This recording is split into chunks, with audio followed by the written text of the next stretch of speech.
Students welcome once again.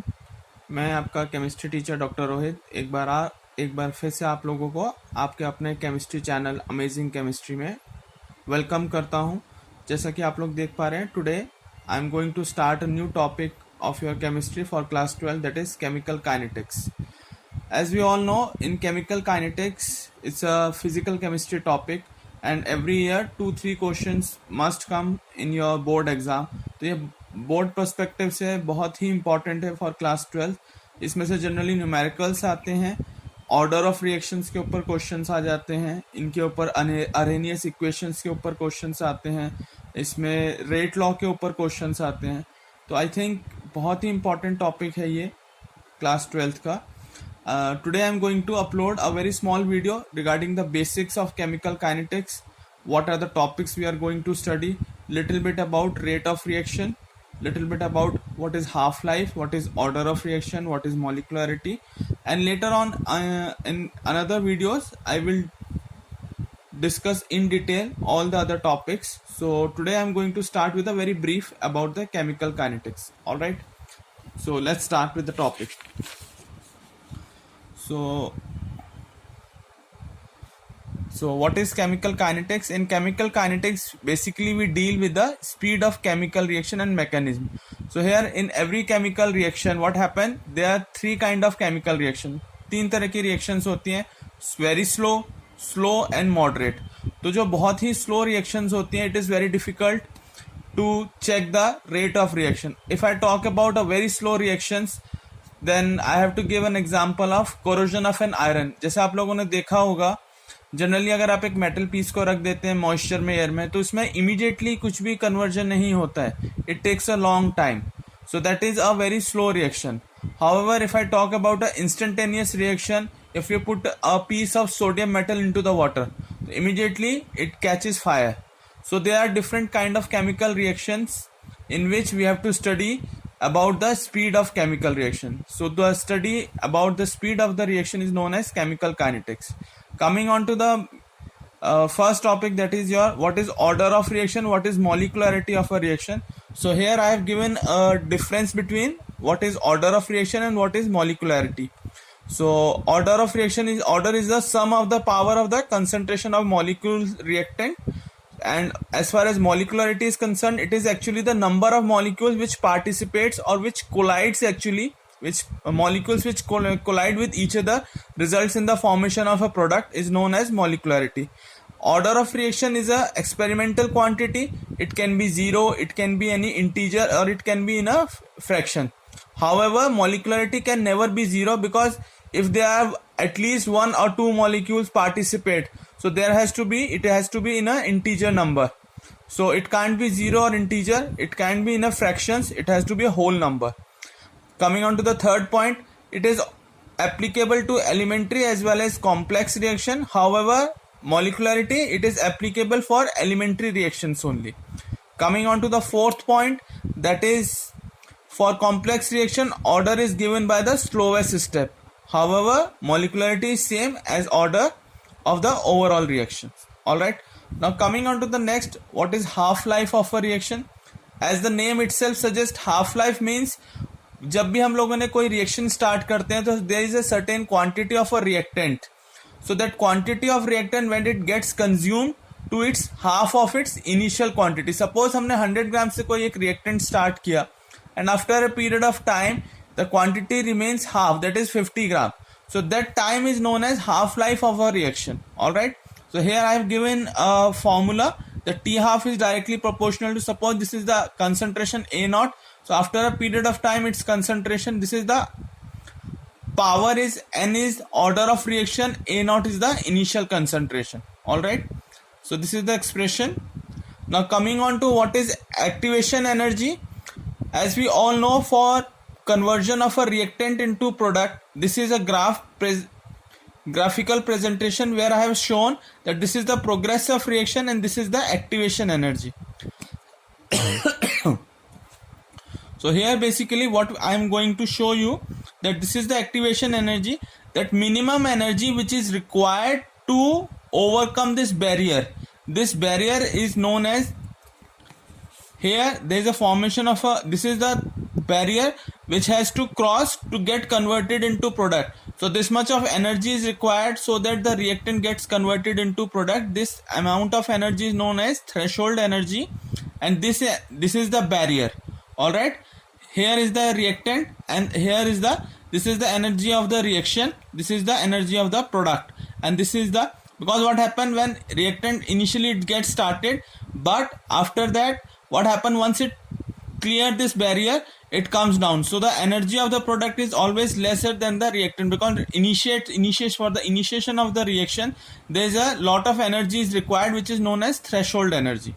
All right, this is the graphical presentation where I have shown that how reaction starts and what is the amount of energy which is required to initiate the reaction. So that is the minimum amount of energy which is required or which gets absorbed by the reactant molecule, so that their energy become equal to the threshold energy. So product is more stable than the reactant. Obviously products becomes more stable. All right,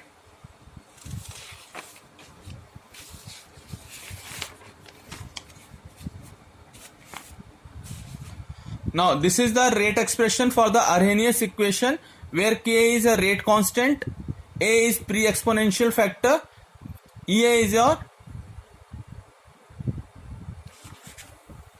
so this is the rate expression basically. Activation, EA is your activation energy, R is the gas constant, and T is the temperature.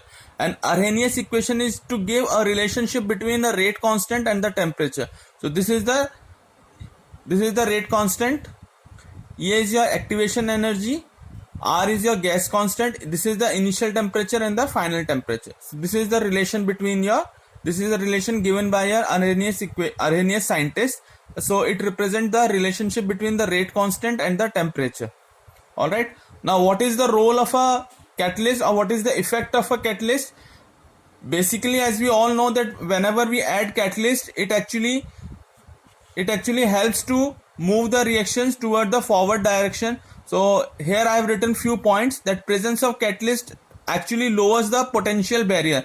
Initially I have shown you a graph where I have shown you there is a potential barrier. So to cross that barrier, actually catalyst help, and the reaction follows a new alternate pathway which requires less activation energy. So this is a very important role of a catalyst. Secondly, catalyst reduce the activation energy. So here I have written few very important points which you should remember. It is very important for your examination point of view. Suppose here I have written a rate law. Rate is equal to K. K is your constant, and here A is the initial reactant, and this is the stoichiometric to the power is always shows the stoichiometric. So this is known as rate law, and unit of rate is equal to mole per liter second. All right. So unit can be for the n number of moles. Unit of K is equal to mole to the power 1 minus n. So first order is independent. So what we can say that order is always independent of the initial concentration of the reactant. So always remember this point, that order of a reaction is always independent of the initial concentration. Secondly, if rate doubles on doubling the concentration of some reactant, then order of the reaction with respect to that reactant should be 1. Secondly, if rate does not change, then order with respect to that reactant, then the reaction has to be 0 order. So there are various order of reaction like 0 order, first order, second order. So these are the two important points to remember, that if the rate of the reaction gets doubled on doubling the initial concentration of the some reactant, then order of that reaction has to be first order. And if rate does not change with the order, then order with respect to that reaction, if there is no change in the order of reaction, then it is known as first order, 0 order reaction.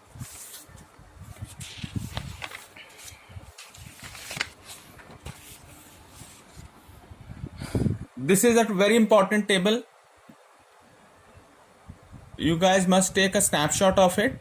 Basically in this I have written the order of reactions like 0 order, first order, second order, third order. Here are the rate laws that has been written over here. These are the integrated rate, and these are the half-life, and this is the unit of rate constant. Let me tell you one more thing, very important factor, that whatever be the order of reaction, if you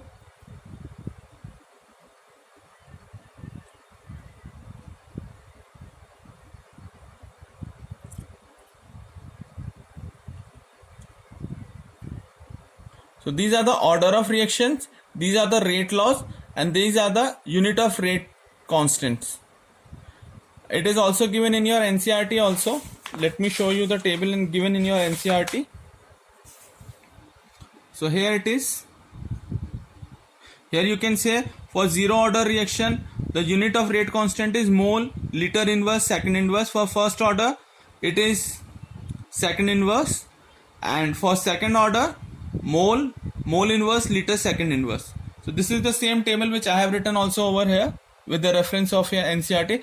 I have written for two different reactants and for n order of reaction. This is the rate law, this is the integrated rate, and these are the unit of the rate constant, that is K. There are number of question, plenty of time, 2 marks question have been come in your board exams also, where unit of rate constant has been given and they will ask you about what is the order of reaction. So if you remember the unit of rate constant, you can easily give the answer. On the basis of the unit of the rate constant, you can give the answer that what is the order of reaction. Alright. Now coming on to this is very important. Our rate expression I have written for this reaction. This is for this reaction is known as Haber's process for the synthesis of ammonia, where nitrogen gets reacted with hydrogen molecule in presence of catalyst, results in the formation of ammonia gas. So here is the rate expression, where we always remember, because there is always reactant get consumed up and product get formed. So we have to write down minus for the reactant and plus for the product. Alright. So here I have written differential of nitrogen is equal to -1, and it always, whatever be the coefficient, it always come at the denominator. So here you can see is 3 moles of H2O, 3 molecules. So I have written -1/3 differential of hydrogen molecule result in the formation of 2 moles of ammonia. So it has to be 1/2 differential of d by dt. So this is the differential rate law. This is the rate expression. Now coming on to a very good example given in your NCERT, I have taken it from NCERT, that consider a reaction. This is the rate expression, where these are known as coefficient, where two reactants A and B, A moles of A and B moles of B reacts to form C moles of C and D moles of D. Okay, where A, B, C and D are stoichiometric coefficient of reactants and products. Here also these are the stoichiometric coefficient of reactant and product. So while writing down rate law, rate expression, here we can write down in this way. So here I have written rate expression for this reaction. Rate is directly proportional to A to the power X and B to the power Y. Or it can be also written as, if we remove this proportionality symbol, we have to write down a constant. Here constant is K, which is known as proportionality constant. So if we do the differentiation, so how we have to write down with respect to your reactant, we have to do differentiation. So as I told you that reactant get consumed, so always we have to write down minus as far as your reactant is concerned. So dr over dt is equal to K, A to the power X and B to the power Y. So this is the definition of a rate law. That rate law is expression in which reaction rate is given in terms of molar concentration of a reactant, with each term raised to some power which may or may not be same as stoichiometric coefficient of reactant species in the balance equation.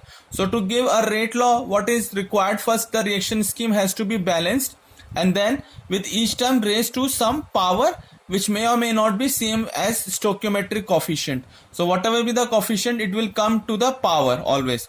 So and on addition of these power of your reactant, it gives the order of reaction. Alright. Yes, this is also very important topic in your chemical kinetics.